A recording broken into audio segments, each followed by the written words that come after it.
Suki Love. Foam cover nyo ba ay walang cover? Aba, ano pang hinihintay mo?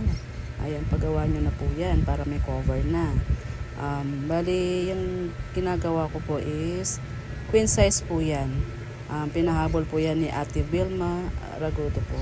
Ayan, dahil malaki yung foam at hirap na hirap akong magkabit yan. Naka-timelapse lang kasi kaya kita nyo mabilis ang kilusan ko. Ayan po. Sa kanya po yung tela. Body labor na lang po ang binigay niya sa akin. Kaya yan. Nagawa ko ng makit sa taas dahil kailangang sureball ang aking paglagay ng cover. Ayan po. Mas maigi pang magpagawa kayo kaagad ng cover ng foam nyo para hindi po siya agad masisira. Ayan. Para maganda po siya. Bali 2-in-1 po yung kanyang kulay. Pwedeng baliktaran. At ang tela niya is satin. Yung nga lang, mahirap pagdating sa makina ko tahi. So yun guys, maraming salamat. Bye!